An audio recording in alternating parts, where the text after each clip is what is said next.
میگویند که واژه افغان در سنگ نوشته های تخت جمشید نوشته شده.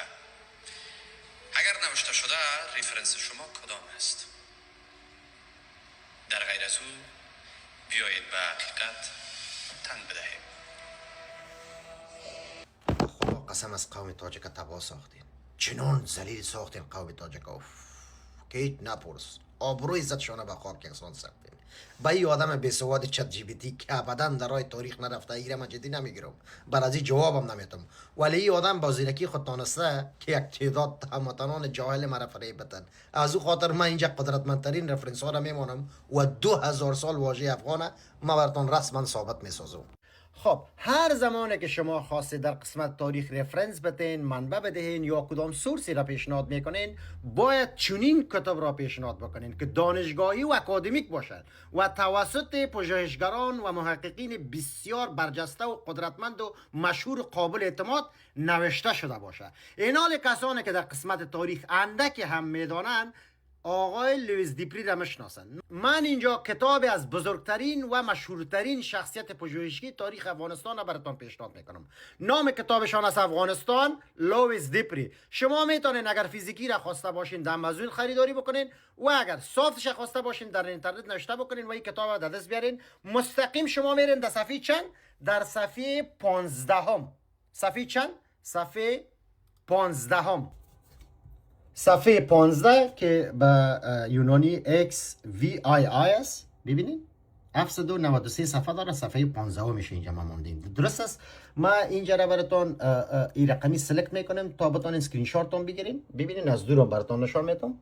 Variation on the word Afghan in reference to people may go back as early as a 3rd century AD.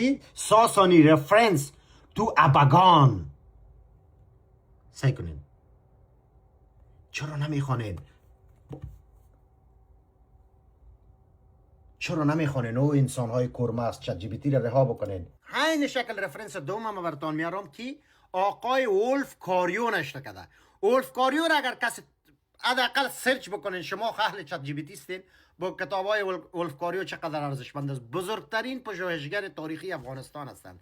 کتاب نوشته کرده د پاتونز، لندن، خب نیویورک. یک دقیقه در صفحه چند میریم؟ صفحه 79. خب صفحه 79 د پاتونز از ولف کاریو. ما همینجا که میخواین بر شما بخوانم، نخست ما ایرا نشانی میکنم که شما بتونین اسکرین شات هم بگیرین. The one pointer is the first apparent use of the designation Afghan significantly in of this, like the reference to Paskubura appears in the inscription of Shapur 1 یا شاپور اول at the نقش رستم. okay, which mention a certain. اینجا باز خود اصل متن نوشته کرده که در کتیبه است، باز اینجا به انگلیسیش نوشته کرده سایکو گندفایر اباگان ریزمود. The second word can hardly be other than an early form of Afghan. او برادر چرا شما مطالعه نمیکنین؟ باش که گوش کنین تاجکا، دمی بینتون یک مرد پیدا میشه که می واژه تاجک در لغت و اصطلاح برای ما تشریح بکنه. چرا میخواین که ما شما را بی‌عزت بسازیم؟ او برادر 100 بار گفتمت که افغان و پشتون کار نداشته باشه در قسمت تاریخ، رسیده نمیتونی برای ما. نکنین بیشتر کتاب‌ها را مندازیم آبروی عزتتان به خاک یکسان بشه. به خدا دلم میسوزه سر تاجکا، دلم سرشون میسوزه. نمیخواین بیا بشون کنیم چون برادرایم هستن.